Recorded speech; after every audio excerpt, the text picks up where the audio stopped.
The guy who scares people by saying, if I get bored, I've got one missile left for you, who wakes up feeling great, looks out the window and mutters, ugh, what a beautiful day. Perfect weather for shaking 3 or 5 missiles around. Who gets upset when nobody includes him in the war and explains it to himself instead. If that country wants it, I'm ready to give them one of my special missiles. Just one is enough for the whole crowd of imperialists. Kim Jong-un, trying to write himself into the plot. What if you were born in his country, North Korea? Born unlucky as a North Korean, you open your eyes in a delivery room in the capital, Pyongyang. The first thing you see is the midwife, and right behind her, hanging on the wall, the portrait of the great leader. But before all that, hey, I'm Jimmy. If you've subscribed to my channel and left a like, a hype, and a genuinely great comment on this video, we're starting. You were born. You grew up. You grew up some more. You got a little bigger and reached about age 5. Your mother is a state-employed cook. Your father is a middle-class worker at a state-run textile factory. As a family, you're a little bit lucky, because in North Korea, there's this whole philosophy of, we need to root out the seed of the traitor. The founder of this system, your eternal leader, Kim Il-sung, said back in 1972, if this man betrayed the state, he was raised that way by his father, and naturally his child will learn the same from him. So let's clean out the whole bloodline. That's exactly why you're lucky, because your grandfather and your father kept their heads down and lived quietly, so your life isn't starting inside a labor camp. You open your eyes early in the morning to an ear-splitting siren because the state wants you awake at that exact hour. Age 5 is mandatory kindergarten age in North Korea. When you get to school in the morning, before you even step into the classroom, you have to check your smock one last time. A single wrinkle counts as disrespect to the revolution. Once you're inside, the first thing you do is stand in front of the portrait of the great leader hanging on the wall, give a military salute, and say, we offer our love and loyalty to our great leader. Then take your seat. When the teacher arrives, instead of good morning, it's little revolutionaries tell me. Who is the sun that lets us breathe, puts food on our table, and protects us from the savage imperialists? That's right. Who? Here, education starts in early childhood, and you're raised like a soldier loyal to the state. The great leader's name has to be on your tongue at all times. He's the one feeding you, apparently. He could even stop the sun if he wanted to. Meanwhile, about that food, it's mostly corn porridge and rice. Every time. The stuff they teach in class is a bit strange too. Where we grow up, kindergartners learn Little Red Riding Hood. Here there's an actual subject called Childhood Stories of Our Great Leader. Great, glorious, lord, king, wrestler, general, field marshal, your leader driving a car at age 3, taking down 10 American imperialists with a single bullet, stopping a fighter jet with a paper airplane he built himself, speaking 20 languages by age 5, and on and on. Who actually believes this stuff? Seriously, who? Time after school goes to serving the state as a tiny worker, eating rice, wiping down the portraits of the great leader on the wall with a cloth set aside just for that job every single day, and heading back to school again. Oh, and by the way, it's not all history lessons and childhood of the leader trivia and math. Apparently there are some fun activities too, and sometimes you even play games. What kind of games, you ask? Hide and seek? Of course not. Cardboard cutouts of imperialist Japanese and American enemies lined up in the schoolyard, and you get toy bayonets, rocks, sticks, whatever the great leader decided to hand out that day. Yes, I'm serious. In North Korea, you're alive because of the leader. Or at least that's what you're made to believe. The air you breathe, the sun that rises, the food you eat, the water you drink, all of it, apparently, comes from him. Time passes and you hit around 15. School winds down into what are technically exams. The math problems aren't quite like ours. If our heroic army destroys 10 American tanks, and each tank contains 5 imperialist dogs, how many imperialist dogs has our army sent to hell in total? 10 times 5. The answer's 50, right? Wrong. How is that wrong? It's 50. Does our heroic army always send more imperialists to hell than that? Who, and I mean who, is writing these questions? Point is, here nobody gets to grow up into who they want to be, only into what the state wants. I call the exams formalities because the state decides pretty much everything anyway. Which city you'll live in, what job you'll do, almost all of it. You're a teenager now, around 15. Naturally, you need to find yourself a girl. But first, some decent clothes and a proper haircut. So you head straight to Uncle Backside's barbershop. Wondering why he's nicknamed Backside? Back in the day, his grandfather was caught trying to defect while writing letters to a South Korean woman. As punishment, they cut off his ear. They passed the nickname down to his son, then his grandson. Father in the mines, son at the barbershop, 3 generations judged under the same punishment system. Anyway, you sit down. Uncle Backside, give me a proper edgy cut. Good luck with that. There are only about 14 or 15 approved haircuts in North Korea. Anything outside that list, and you're branded a traitor to the nation. And the punishment doesn't stop at you. Your whole family pays for it. Cousins, aunts, whoever's related. If Uncle Backside actually gave you an unauthorized cut, I don't even want to think about what happens to him. You get your regulation cut. You dress the regulation way too, because the state decides how you're allowed to dress. Otherwise, you might get accused of cozying up to imperialist bourgeois lackeys. You pick up your phone, ready to open Tinder, except, well, that doesn't exist here.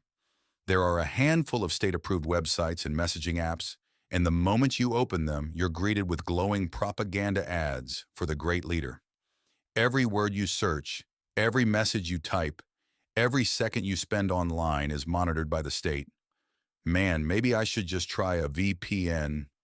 Anyway, looks like your dating life is dead on arrival. Not that it matters, because you can't just marry whoever you want anyway. Tradition, custom, and state approval all have to line up. And you haven't even done your military service yet. That's the single most important qualification for marriage. Speaking of military service, you're 17 now. You graduated high school about 10 minutes ago, and the second you get your diploma, you're headed straight for the barracks. Ahead of you, a military service term that, historically, has run as long as 10 years for men. And here's the thing, that number isn't fixed. It's changed depending on what the state needs. Back in 1993, it was set at 10 years for men and 7 for women. In 2021, it got shortened to 7 or 8 years. Then in 2023, thanks to a farm labor shortage, they stretched it right back to 10 or 11 years. Women included, now serving up to 8. So basically, the length of your service is whatever the regime currently needs it to be. There's no take a break after graduation here. The state enlists you around age 17, right after school, no gap year, no rest. You step into the barracks, hand over your civilian clothes, put on the uniform. Congratulations. Over the next several years, you'll rarely even hold a weapon.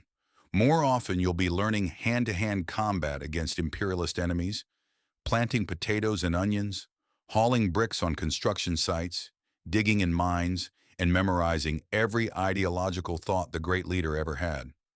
Speaking of surviving on rations, meals are basically corn porridge, salted water soup, and rice.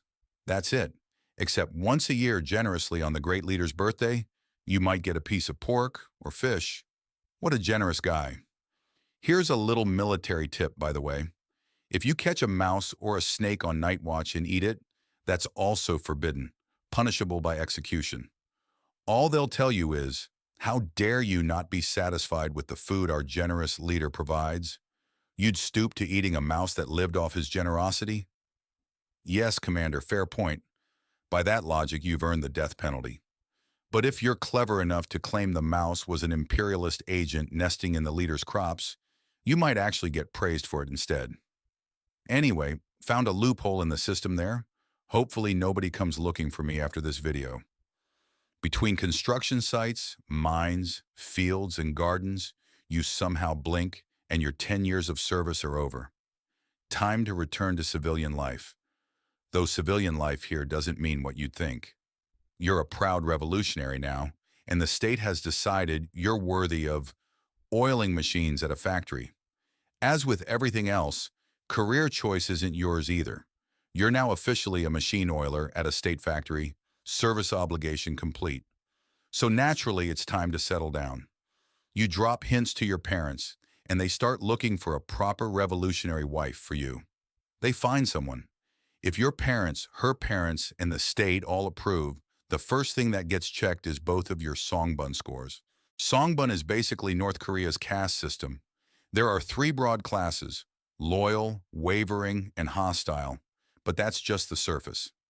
Underneath those three headline categories sit roughly 51 sub-classifications, so the system is even more granular and bureaucratic than it sounds. You've probably got a number somewhere in there, and you don't even fully know which one. It's entirely inherited. They trace back 7 generations of your family. If there's nothing questionable anywhere in that record, great, you're in the loyal class. But if your great-grandfather so much as shared a cup of tea with a capitalist or imperialist sympathizer back in the day, that's bad news. You're basically doomed. If you somehow survived that verdict, you were pardoned, which happens maybe 1 in a million times, meaning 3 generations later, you land in the wavering class. And if you personally ever wanted to wear tight-legged pants or buy coffee for someone you liked, congratulations.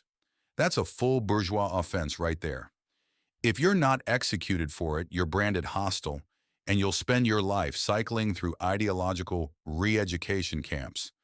Anyway, sorry, her family's on the wavering list. No match there. Next candidate, background check. Nope, doesn't work either. Ah, here we go. This one's the same class as you. As a wedding gift from the state, you get a radio and 3 portraits of the great leader. Still not bad. The generous leader gave you these lovely gifts. Just don't forget to dust those portraits daily.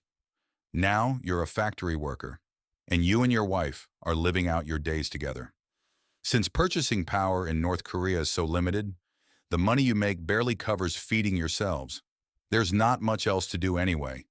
Your biggest shared activity is housework and cooking together. And don't try telling your wife, you cook since we're in this together, as if you're the only one who's sacrificed. She also spent 5 or 6 years in the military herself. Yes, women are conscripted too. Life goes on in this romantic way. Mostly you spend evenings together in front of the TV or radio, tuned into the state's 3 to 5 political propaganda channels. Some radios don't even have an off switch, so you listen whether you want to or not. TV is completely cut off from the outside world too. Just domestic political films, footage of the leader's birthday celebrations, military parades, state-approved family visits. And so, cart by cart, life just rolls on by. Honestly though, man, I won't lie. Our own lives suddenly feel like paradise by comparison. At least we get to eat, drink, and travel however we like. Military service is what, 6 months for us? Free time to actually go places? We've got that. Sure, the economy's kicking our backs in these days, but still, grateful for what we've got today. So, what do you think about all this? Drop it in the comments. Make sure to subscribe to my channel, like the video if you enjoyed it, and hype.